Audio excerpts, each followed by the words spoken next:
Voici Tam Tam Tropical, votre émission d'information et de débat sur l'Afrique et sa diaspora, conçue et présentée par Juvénal Noël.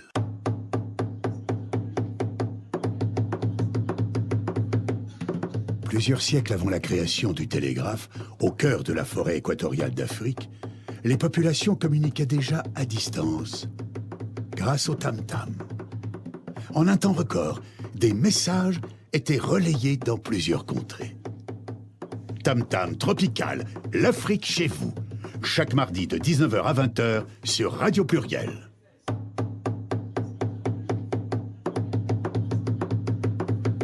Tam Tam Tropical, votre magazine sur l'Afrique, conçu et présenté par Juvénal Noël.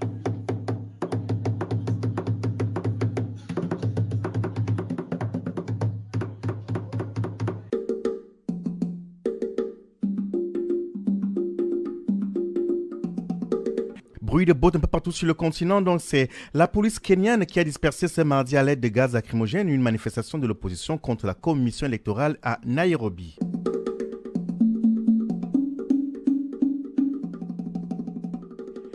Également des manifestants réprimés dans le sang. Dans la zone anglophone du Cameroun, ce qui se confie également au Togo. Nous aurons des intervenants qui viendront donc nous éclairer sur cette question. Depuis Lille, on sera avec Marianne Simon Ekane, qui est membre du bureau politique du Manidem, un parti donc issu de la mouvance UP6, l'un des partis nationalistes du Cameroun qui ont permis que le Cameroun arrive donc à son indépendance dans les années 60. Et dans notre studio ce soir, nous avons une personnalité avec plusieurs casquettes. Ce soir, nous recevons donc le psychologue clinicien Louis-Marie Essemé. Bonsoir Louis-Marie. Bonsoir Noël. C'est un plaisir sans cesse renouvelé de vous avoir parmi nous ce soir. Le plaisir est partagé, c'est une occasion que je ne boude jamais, vous le savez bien. Le FIMEC, ce sera le 14 octobre prochain. Qu'est-ce que c'est ? Le FIMEC, c'est le Festival interculturel de musique et chansons de Mions, qui est créé, ce sera la première édition, qui est créé par l'association, la Compagnie des 7 à Yaoundé, dont je suis le fondateur. L'idée dans ce festival-là, c'est de faire vivre les différences et de favoriser la rencontre entre différentes cultures et nous faire voyager de la France jusqu'à Yaoundé, au Cameroun. C'est fort intéressant, on ne vous laissera pas développer. Je rappelle dans nos auditeurs qui se joignent à nous à ce moment que vous êtes là ce soir pour nous éclairer dans la difficulté que nous avons aujourd'hui à comprendre sur le rejet massif en fait des populations africaines contre le franc CFA, le franc des colonies françaises d'Afrique, qui reste, il faut le dire simplement comme cela, un symbole fort de la domination coloniale encore. Merci Louis-Marie. Pour vous dire merci à vous et remercier tous nos auditeurs qui sont en ligne, qui nous écoutent outre-Atlantique et depuis le continent, on propose donc cette brève ponctuation musicale.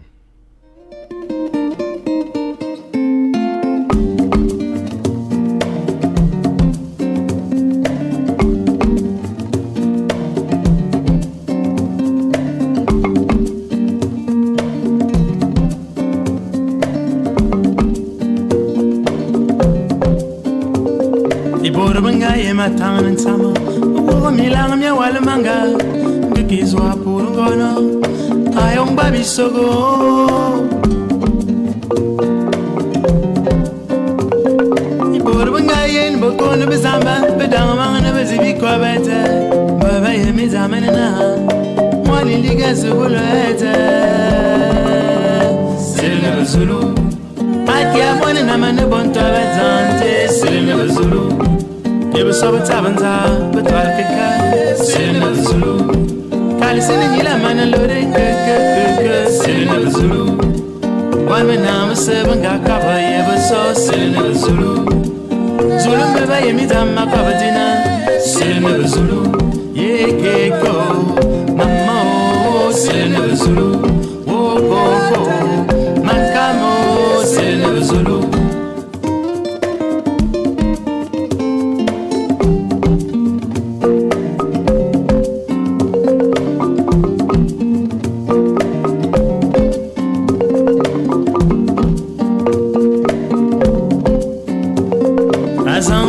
Suwa heter ngazai wer mani pur kamer ngazai banzang hom desam amwen music mesatan Beton zamba awo kala Atani fulesi, de temia kobe fuleni, temia kobe beti, zamba awoki. Selene Zulu, akia money na mane bonto bezanje. Selene Zulu, yeba sobe tabanza, batala kaka. Selene Zulu, kale sini nyira manalore kaka. Selene Zulu, one man number 7 got cover yeba so. Selene Zulu.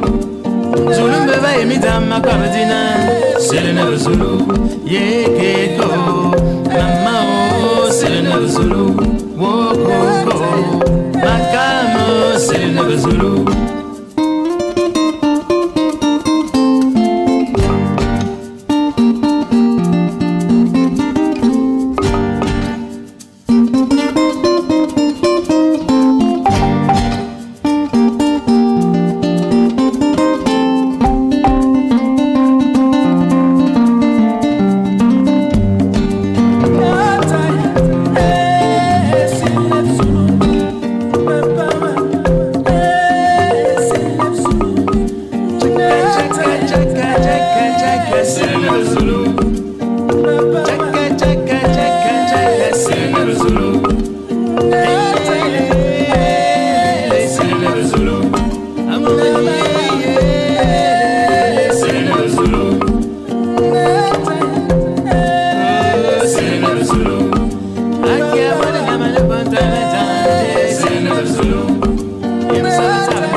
Tropical, c'est tous les mardis soirs de 19h à 20h sur Radio Pluriel.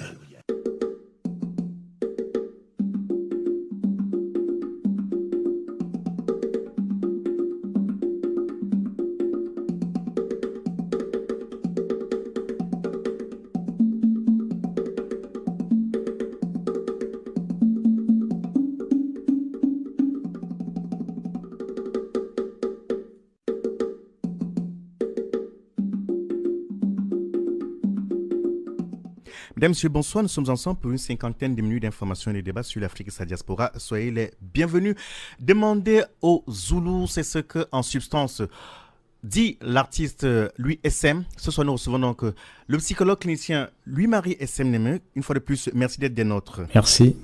Bien. Donc, à la une donc, de ce magazine, on vous parlait donc de l'Afrique où les bruits de bottes sont entendus d'est en ouest et on va directement dans la zone anglophone du Cameroun pour essayer de comprendre pourquoi depuis bientôt 1 an, on voit de la répression dans le sang et apparemment donc le gouvernement, le pouvoir en place semble indifférent. Présent Biya donc après dans sa participation à l'Assemblée générale de l'ONU ne s'est pas rendu directement au Cameroun. Entre-temps donc, c'est la répression sanglante, mais même apparemment on a l'impression que la situation semble pourrir. Avec nous ce soir, elle s'appelle Marianne Simone Ekane. Bonsoir Marianne.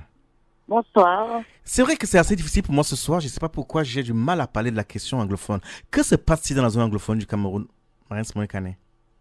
Oui, la zone anglophone au Cameroun en ce moment est en proie de vives tensions. Il y a une partie, tout a commencé avec les revendications des avocats, des médecins et qui réclamaient que c'était une des revendications sectorielles. À côté de ça, c'est grévé des sécessionnistes qui demandaient la scission entre le Cameroun, le nord-ouest et le sud-ouest du Cameroun. Donc dans tout ça, avec l'autisme du gouvernement, l'affaire s'est amplifiée. Donc il y a eu d'abord le gouvernement a d'abord coupé l'internet. Les forces de police se sont ruées sur les étudiantes. Excusez-moi de vous couper, parce que ça semble aujourd'hui très difficile à comprendre entre les revendications légitimes en fait des avocats il y a à peu près Absolument. 1 an, qui était légitime. En fait, c'est question de traduire l'OHADA. Voilà. Oui. Et aujourd'hui, on en vient à la demande de sécession. On a vu dans les réseaux sociaux, on voit carrément des populations qui vont pratiquement provoquer les forces de l'ordre.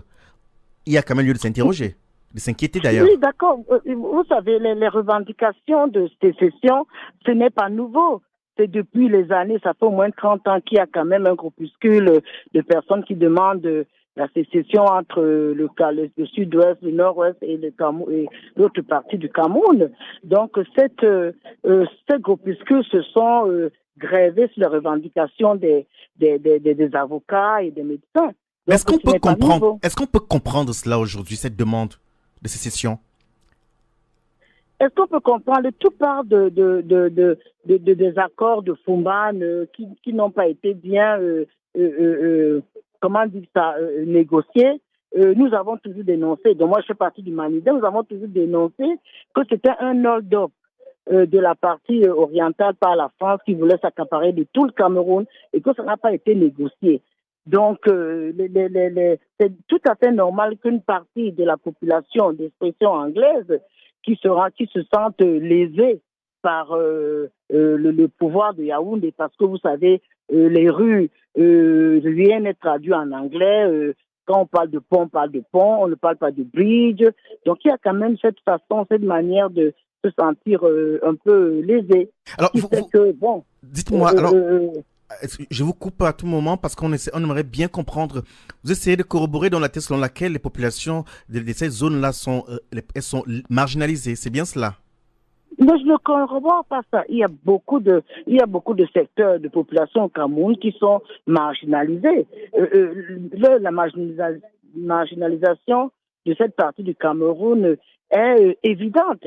Comme l'Est, comme le Nord. Si vous allez au nord du Cameroun, c'est pratiquement, il n'y a rien, il n'y a pas d'école, il n'y a rien. Mais cette partie se sent encore plus marginalisée par la langue de communication. Voilà. C'est un plus entre toute cette marginalisation des populations, vous comprenez? Donc c'est encore un plus pour eux, cette marginalisation-là. C'est tout à fait compréhensible, mais on ne peut pas, pour des logiques, des revendications sectorielles, briser tout un pays, casser l'unité d'un pays. Marie, mais moi, oui. Mais seulement ce que je n'arrive pas à comprendre, c'est le fait qu'aujourd'hui on a l'impression que la situation qui se vit dans la partie anglophone du Cameroun, voilà, pourrait laisser libre cours à une guerre civile. Est-ce que cela est possible aujourd'hui? Oh, vous savez, la mèche, un proverbe chinois dit la mèche qui amène le feu au poudre, on la voit jamais, c'est après qu'on la voit. Je ne peux pas vous dire aujourd'hui qu'on n'est pas face à une guerre civile, je ne peux pas vous dire ça. Mais bon, c'est quand même assez inquiétant parce que bon, vous savez, il y a eu une bombe qu'on a posée à Douala. Douala, ce n'est pas le nord-ouest, c'est le sud-ouest, à côté d'un dépôt pétrolier. Ça aurait pu être catastrophique parce qu'à côté de ce dépôt pétrolier, il y a un grand marché. Et ça devait être quelque chose de grave. Heureusement que, bon, on a pu désamorcer cette bombe. Donc, vous dites qu'on n'est pas au bord de la guerre civile. Je ne peux pas, je ne saurais vous dire. Pourquoi le gouvernement central de Yaoundé n'engage donc pas des pourparlers pour essayer de comprendre? Mais ça fait 34 ou 35 ans aujourd'hui que le gouvernement central de Yaoundé est autiste. Ils ont toujours l'impression qu'ils ont la main. Bon, une dictature, la dictature, elle est comme ça. Donc, je ne peux pas comprendre comment, au vu de tout ce qui se passe, il y a toujours un silence du gouvernement. C'est incroyable. C'est un peu comme s'ils se disent, moi j'ai mon idée là-dessus, elle n'est que la mienne, c'est mon idée. Qu'ils ont envie qu'on aille dans le pourrissement pour justifier une répression sanglante qui risque d'arriver au Cameroun. La date du 1er octobre. Du 1er octobre, c'est la journée de tous les dangers. Les sécessionnistes ont lancé des appels disant que cette journée, ça va être la guerre. Bon, est-ce que c'est une menace ou autre chose? Mais le gouvernement devrait quand même faire quelque chose. Le président Biya est allé aux Nations Unies. Les Nations Unies, c'est fini. Il a intérêt à rentrer au Cameroun que de nous mettre dans une guerre civile comme ça. Il doit rentrer. La maison brûle et lui là à l'extérieur. Ça n'a aucun sens. Ce n'est pas responsable. pour un président de la République, c'est pas responsable. Est-ce que ce n'est pas également irresponsable? On a vu certains députés qui annonçaient, des députés de cette zone, bien entendu la zone anglophone, qui annonçaient leur démission de l'Assemblée nationale au moment où il faudrait plutôt imposer, se faire entendre. Est-ce que c'est pas irresponsable ce genre d'acte à ce moment? Non, c'est une vraie fausse démission parce que finalement, ils n'ont pas démissionné, mais il y a des groupuscules de sécessionnistes qui harcèlent les députés, les agents administratifs, leur demandant de démissionner. S'ils ne le font pas, ils vont être lynchés. Donc, ces députés-là devaient sauver leur vie pour dire qu'ils ont démissionné, mais en réalité, ils ne l'ont pas fait. C'est contraint et forcé de peur de subir des représailles qu'ils ont dit qu'ils démissionnaient. Vous comprenez? Ce n'est pas une démission volontaire, mais il fallait qu'ils sauvent leur vie. Il y a des corpuscules qui rentrent dans la maison de tous ceux qui ne sont pas des anglophones ou tous ceux qui ne sont pas pour la sécession pour saccager. Et il y a des voitures, dès qu'une voiture immatriculée de l'autre côté de la rive du Mungo, elle n'a pas accès à la zone. Vous êtes complètement molesté. On voit sur le net des Camerounais qui commencent à se lancer des fatwas entre eux. Des gens se font agresser disant oh vous êtes pour la sécession, non vous êtes pour le pouvoir. C'est incroyable que les enfants de même sein se mettent à se battre pour un héritage colonial. Ça n'a aucun sens. On doit construire un pays, bien sûr, en tenant compte de l'héritage colonial, mais en opposition à cet héritage colonial. Ça n'a pas de sens que des Africains se battent pour une expression linguistique. Je suis Marès Monekani, on reconnaît que la question n'est pas au niveau de la langue, en fait. On reconnaît que ce sont des populations qui se sentent marginalisées. Est-ce que le problème parce que c'est bien c'est un problème des anglophones, n'est pas finalement, en fait, un malaise que les Camerounais, de manière générale, qui vivent sur le territoire, vivent de manière générale, en fait. Parce que on sait qu'au Cameroun, le Premier ministre est issu de la zone anglophone. Absolument. Oui, il y a le Premier ministre, il y a des conseillers du président Biya qui sont de cette zone-là. Mais tous ces gens-là n'ont pensé qu'à eux. Vous savez, au Cameroun, ils ont tout cassé. Ils ont cassé les syndicats pour les mettre au profit des syndicats jaunes qui sont pour pouvoir. Ils ont cassé la société civile. Ils ont donné du pouvoir. Ils ont fait en sorte que les chefs de tribus deviennent des auxiliaires d'État, donc ils sont payés par l'État. Comment voulez-vous qu'un chef de village, un chef traditionnel payé par l'État ne soit pas pour cet État-là? Donc tout a été galvaudé. Donc il y a un malaise général qui existe dans la zone anglophone, évidemment, en plus de la langue, mais aussi dans les autres zones. Si vous allez à l'Est, vous n'en reviendrez pas. L'Est est complètement abandonné. N'en parlons pas du Nord qui subit déjà la guerre Boko Haram, plus en plus cette désertification, le lac Tchad qui est en train de se vider, les problèmes d'infrastructure d'eau, il y a des populations qui n'ont pas d'eau. Dites-moi, oui. Mme Kanela, c'est un plaisir de vous entendre dire cela, mais ce qui est curieux, c'est que vous êtes membre d'un parti politique de l'opposition. Oui. Depuis lors, on n'entend pas les partis politiques de l'opposition au Cameroun. Non, on peut pas dire ça. Les partis de l'opposition sont montés au créneau depuis que cette histoire a commencé depuis le mois d'octobre. Les partis de l'opposition sont montés. Même le pouvoir central est à fond. Ils sont autistes. Ils ne veulent rien entendre. Ils n'entendent que ce langage-là. Ils n'entendent que le langage de la rue. Les partis sont montés. Combien de fois on n'a pas demandé un dialogue national, une tripartite pour que les gens puissent s'asseoir pour parler de ce Cameroun, de ce qui ne va pas? Jamais ils n'ont accordé cette faveur. Comment voulez-vous? Ceux qui sont dans le nord et le sud-est, bon, forcément, ils ont leur façon, leur manière à eux de penser. Et voilà, ils se sont mis dans la rue. Et malheureusement, se sont grevés dessus des sécessionnistes qui ne sont qu'une poignée de personnes. Mais ils se sont grevés dans une revendication, un malaise général. Qu'est-ce que vous voulez? C'est comme ça. Une dernière question, on va nous laisser tranquille. On va aborder la deuxième partie de ce magazine, donc en fait le rejet massif des populations africaines du franc des colonies françaises d'Afrique, le franc CFA. Et aussi, on a l'impression que, à l'observation, la plupart des partis politiques d'opposition sur le continent semblent ne pas avoir inscrit cette question-là sur leur programme. Pourquoi? Pourquoi ils n'ont pas inscrit, et pas tous, mais de toute façon, c'est la plupart des partis d'opposition, mais parce que pour eux, c'est une fatwa qui peuvent se lancer contre eux-mêmes. C'est-à-dire? Parce qu'ils ont, les partis d'opposition ont toujours l'impression que tout se décidera à Paris ou dans les chancelleries occidentales. Et donc, comme les chancelleries occidentales ne sont pas pour sortir, pour que les pays africains sortent du franc CFA, forcément, si vous parlez de la sortie du franc CFA, vous êtes sur la liste noire. Les partis d'opposition et les leaders de l'opposition ont l'impression qu'il faut aller dans le sens des chancelleries occidentales pour pouvoir éventuellement accéder à la magistrature suprême. C'est pour ça qu'ils ne disent pas, qu'ils ne disent rien, alors que la population africaine et tous les peuples africains sont vent debout pour sortir du franc CFA. Merci.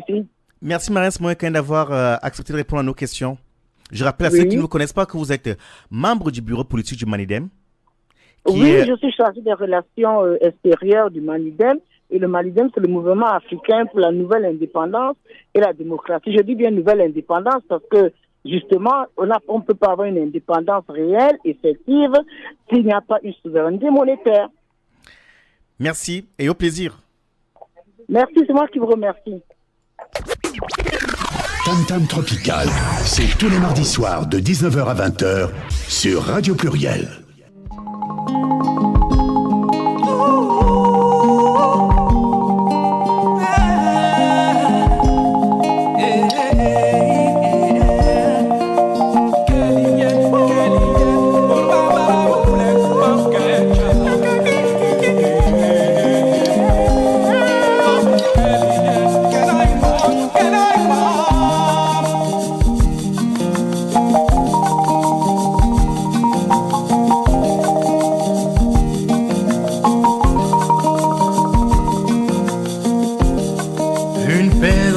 Dans les bois, le soleil découvre le ciel sournois, le feuillage élève sous le feu des rayons, la magie des chants des grillons. Chaque matin dès que le soleil brille, je pense à ce paysage, ma nostalgie. Abanga est le nom du village que j'aimerais, quel que soit mon âge, me ressourcer dans ces forêts. Je reviendrai.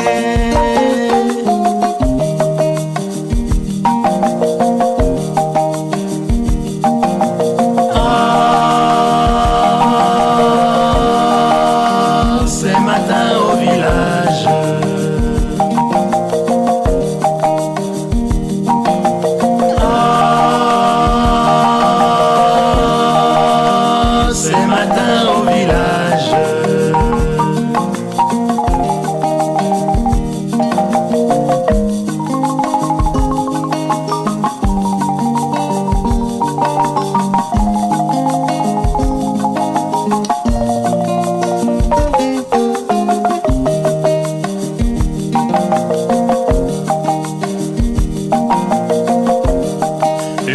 s'élève dans la rue. Vous écoutez Tam Tam Tropical sur Radio Pluriel.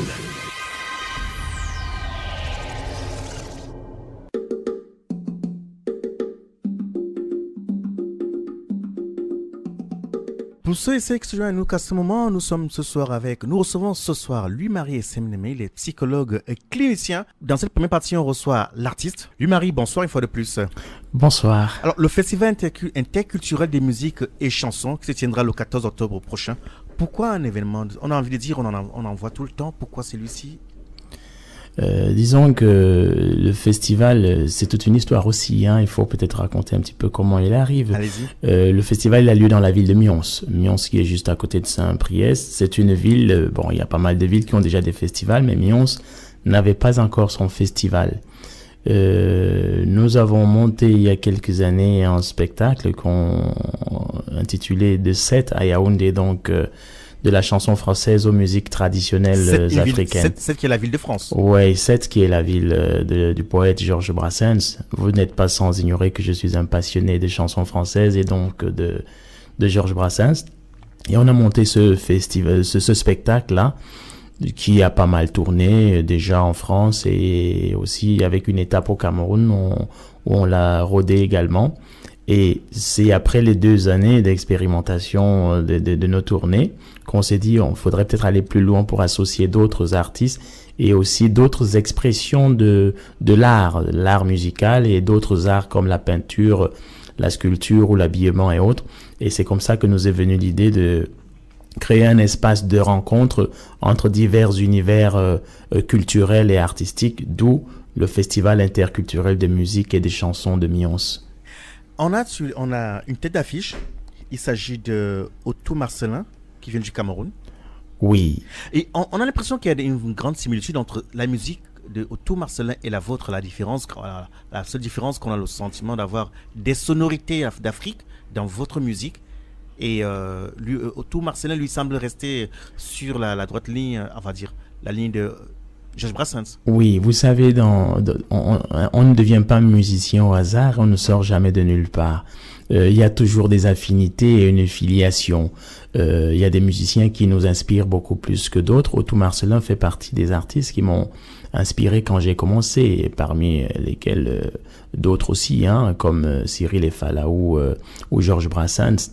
Et maintenant, que vous trouviez une similitude, c'est un honneur qui m'est fait, merci. Mais il faut savoir que cette similitude vient du fait que c'est quelqu'un qui m'a inspiré. Après, dans mon aventure personnelle, j'ai eu ce souci-là d'associer mes divers univers parce que je ne suis pas que guitariste, je ne suis pas que poète, je ne suis pas que chansonnier, je suis aussi balafoniste, je joue des instruments de musique traditionnelle, notamment le balafon et la kora. Donc du coup, j'ai voulu associer ces différents univers à la poésie, à la chanson française, mais en même temps déporter cette chanson française sur des rythmes qu'on retrouve chez nous, des rythmes qui ont bercé mon enfance. Maintenant, pour parler de la présence d'Otto Marcellin, c'est quelqu'un qu'on ne présente plus du tout. Otto Marcellin, c'est un prix RFI, c'est chevalier de l'ordre de la Pléiade de l'Assemblée parlementaire de la francophonie. On ne compte pas tous les autres prix qu'il a eu. Donc c'est l'un des pionniers de la chanson, si ce n'est le pionnier de la chanson francophone, de la chanson française au Cameroun. Donc du coup, pour nous, c'était important quand même pour la première édition, puisque notre voyage va de Mions en passant par Sète pour Yaoundé, d'associer quelqu'un qui a été aux grandes heures qui a été aux grandes heures de la chanson française camerounaise pour nous jouer l'étape Bienvenue à Yaoundé. Bien, ça c'était pour l'artiste. On retrouvera l'artiste le 10 octobre dans ce même studio pour nous parler de manière beaucoup plus ample de ce festival. On vous retrouve qui a lieu le 14 octobre lui-même, le festival. Bien entendu, ce sera à Mions. On prend quelques brèves sur le continent. On vous retrouve en fait la deuxième partie qui est réservée au rejet massif en fait des populations africaines du franc CFA. Et on va directement au Kenya où une manifestation de l'opposition a été dispersée par la police. Les manifestants ont donc répondu à l'appel du leader de l'opposition, Raila Odinga, qui annonce le début d'une campagne pacifique contre l'institution qui a organisé la présidentielle du 8 août invalidée en justice. L'opposition réclame donc une réforme en profondeur de la commission électorale, pointée du doigt donc dans le jugement de la Cour suprême invalidant donc le 1er septembre la réélection du président sortant Uhuru Kenyatta avec 54% des voix contre 44,74% contre M. Odinga. La nouvelle élection donc est prévue le 26 octobre prochain.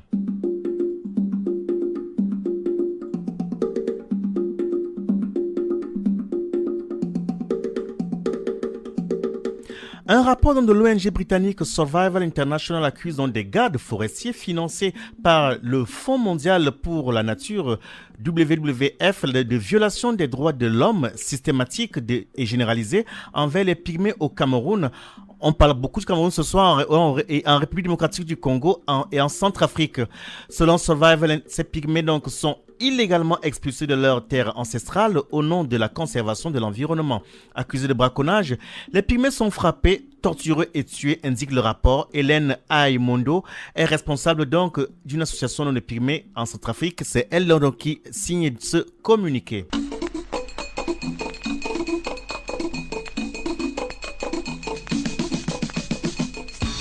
En arrivant en Europe, je voulais d'abord faire comme les habitants de l'Europe, m'assimiler, m'intégrer dans la vie de la France, donc respecter les lois et pouvoir chercher le boulot.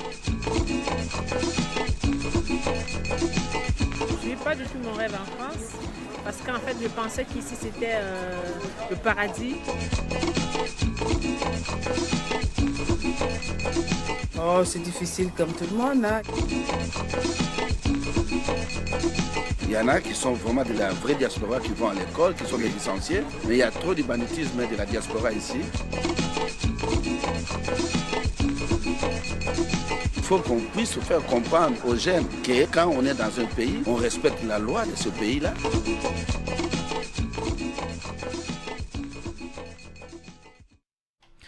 C'est dans le strict respect de la loi de la République française que nous allons réfléchir ce soir sur le rejet massif par les populations originaires de 14, voire 15 pays d'Afrique subsaharienne aujourd'hui qui ont encore en commun le franc CFA, le franc des colonies françaises d'Afrique.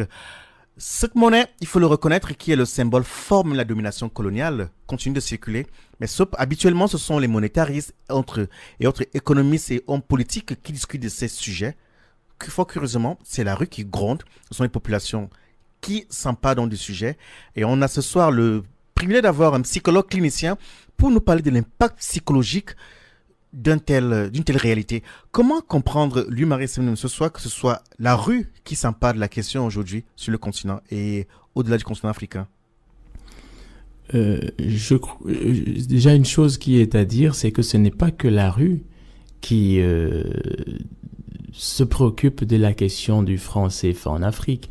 Même ces intellectuels qui discutent dans des sommets, ils parlent régulièrement de cette question du franc CFA.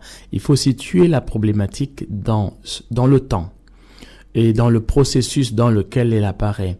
Disons que la question du franc CFA intervient comme l'achèvement d'un processus qui est celui de la décolonisation.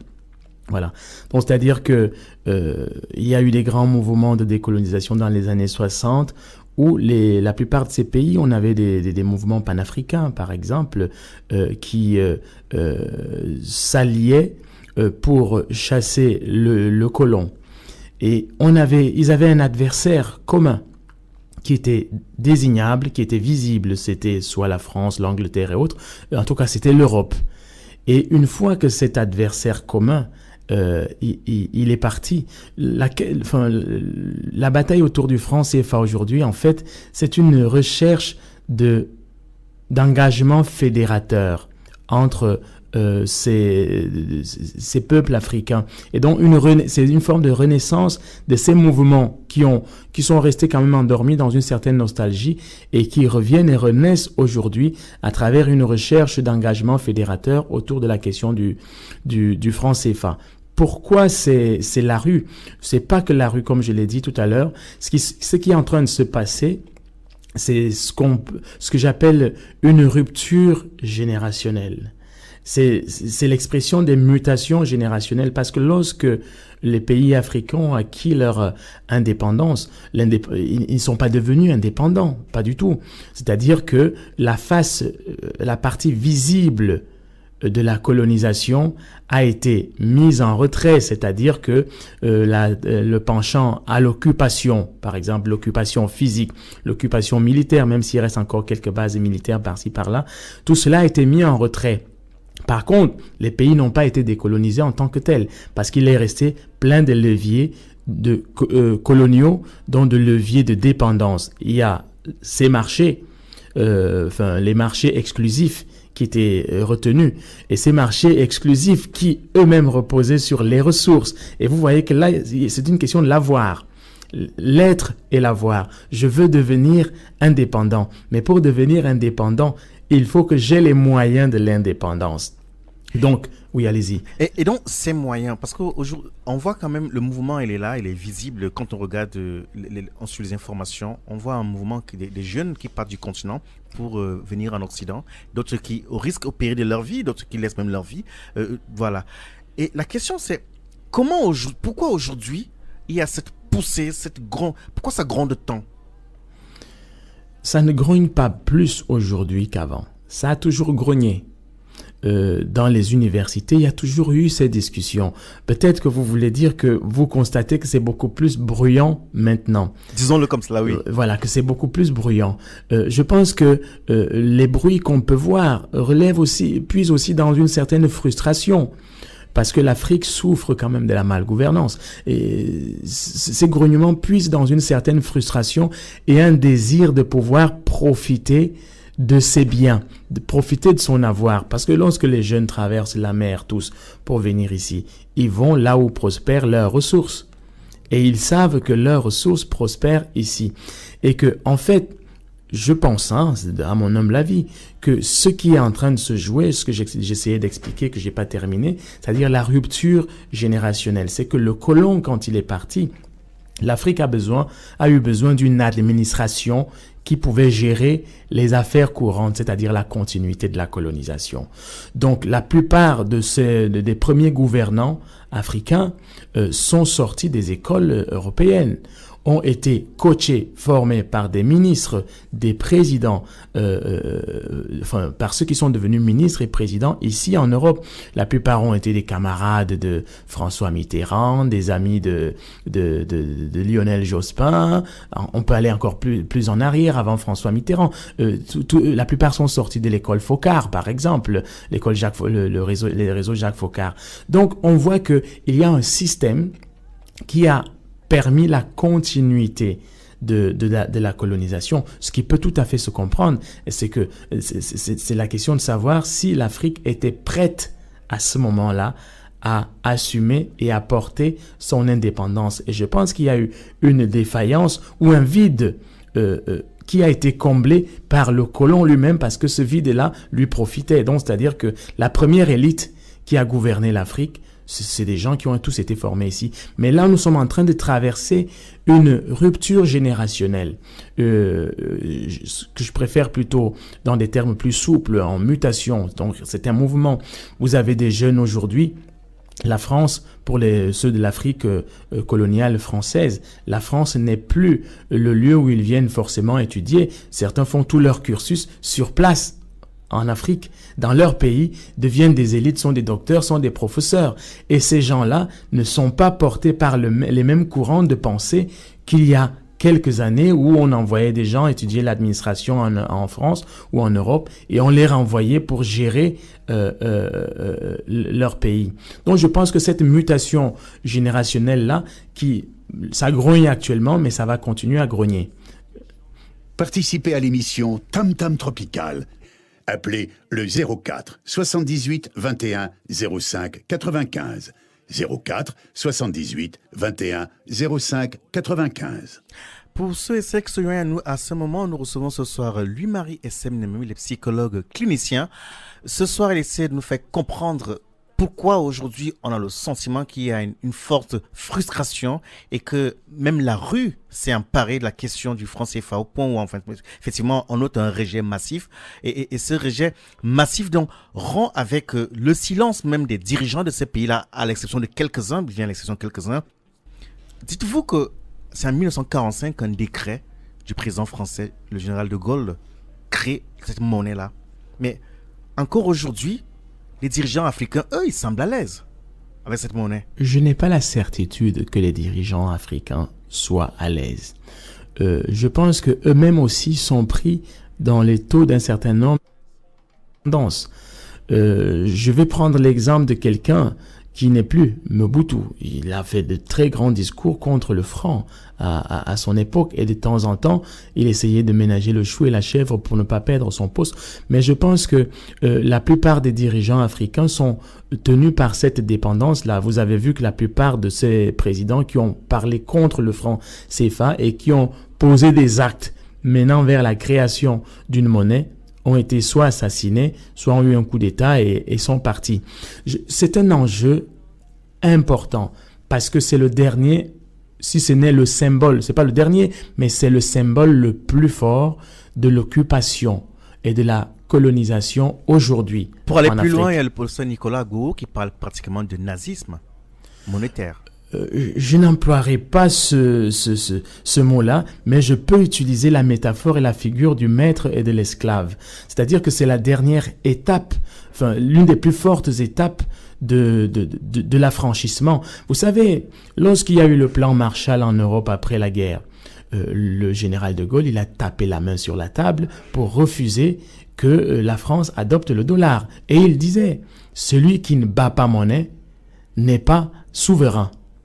Donc c'est la dernière porte du processus de décolonisation, enfin une grande porte du processus de décolonisation où les États africains peuvent reconquérir à la fois leur souveraineté, la souveraineté par rapport à la monnaie, parce que la monnaie, c'est un symbole de possession, un symbole d'avoir, mais c'est aussi un territoire, c'est l'expression d'un territoire.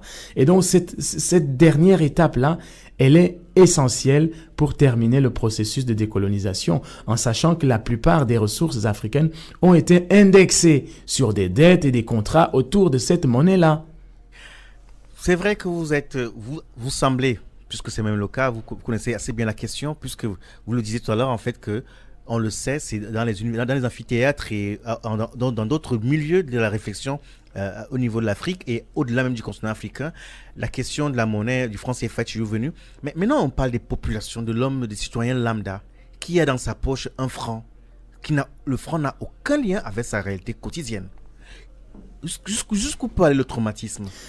Alors, il faut savoir que lorsque vous parlez de ces Africains citoyens lambda, l'Afrique, ce n'est plus la forêt des Pygmées, hein. C'est des gens qui sont cultivés. Vous avez des vendeurs de fruits qui sont des licenciés, des maîtrisards et certains des docteurs. Vous voyez. Donc, ce citoyen lambda, heureusement que vous le mettez devant son nom citoyen et non individu ou indigène lambda. C'est plus un territoire d'indigènes. La chanson que vous avez mis au début, une de mes chansons que j'ai composée, Siline Bezoulou, elle parle très bien de ça.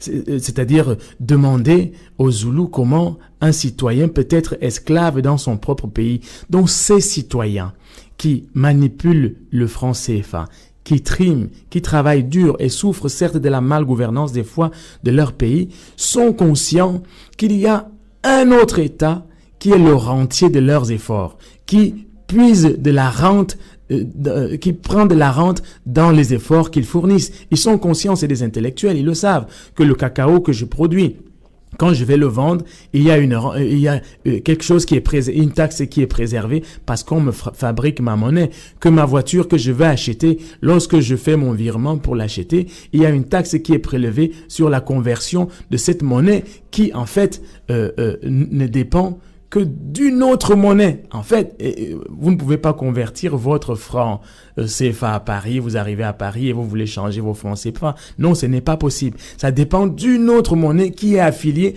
à un autre groupe identitaire qui forme la grosse monnaie d'euros. C'est pour ça que je disais tout à l'heure que c'est une question d'être, d'affirmation, d'existence, mais aussi d'avoir. L'avoir est essentiel.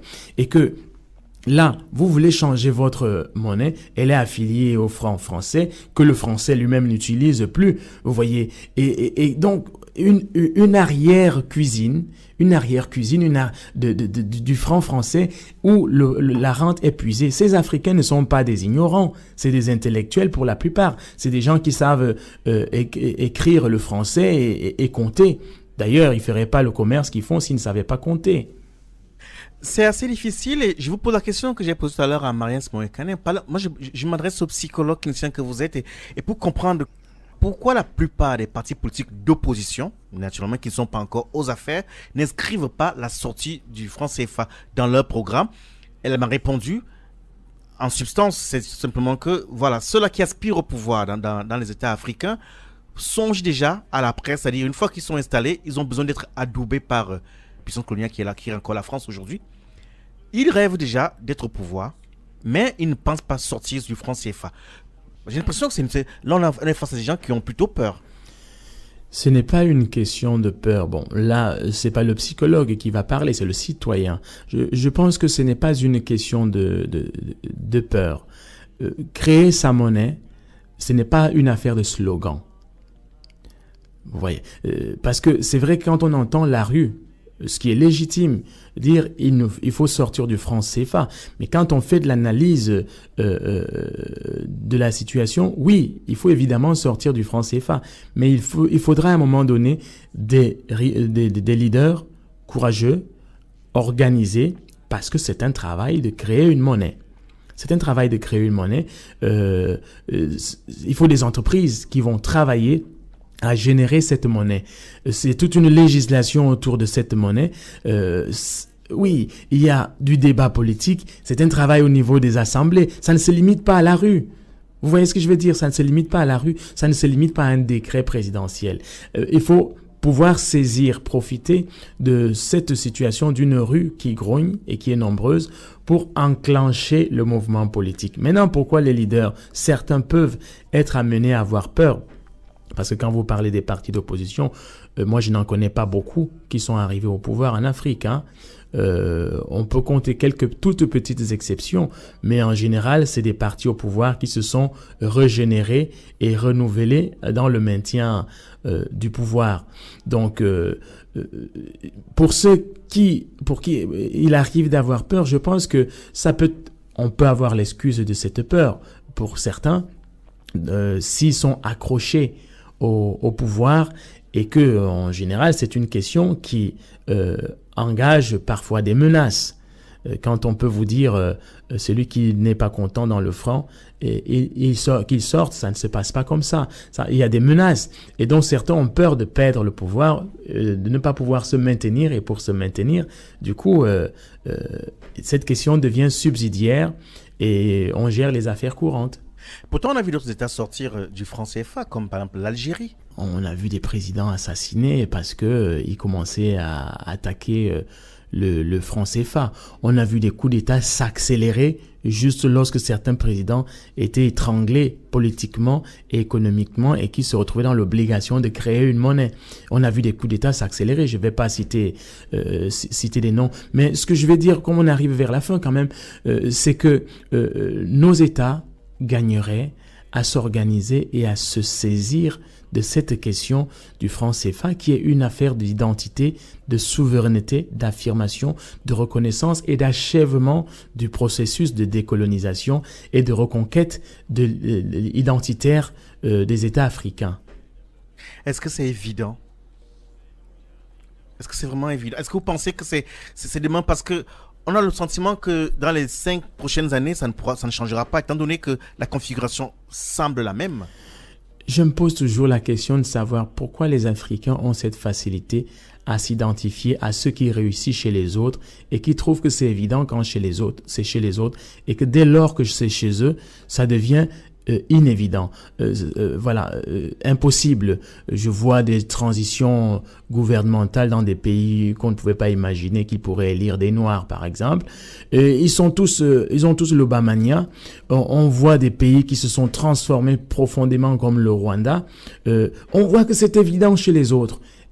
Mais moi, je pense que si c'est évident chez les autres, alors c'est évident chez nous et c'est évident chez tout le monde, à condition que chacun en ait le courage, la volonté, la détermination et suffisamment d'engagement contre ceux qui l'oppriment, ce franc qui peut l'opprimer, contre ce franc qui peut l'appauvrir. Mais que cela n'est pas facile. C'est évident, mais ce n'est pas facile. Il faut du travail, il faut s'organiser, il faut que des courants de pensée circulent, il faut que des entreprises s'approprient la question et que les États, politiquement, se l'approprient pleinement.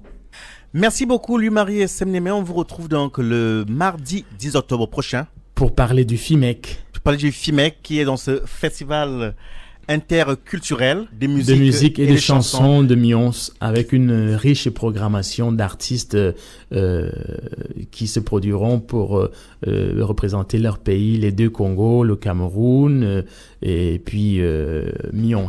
Ce sera le 14 octobre prochain. 14 octobre. Merci. Plusieurs siècles avant la création du télégraphe, au cœur de la forêt équatoriale d'Afrique, les populations communiquaient déjà à distance, grâce au tam-tam. En un temps record, des messages étaient relayés dans plusieurs contrées. Tam-tam tropical, l'Afrique chez vous, chaque mardi de 19h à 20h sur Radio Pluriel.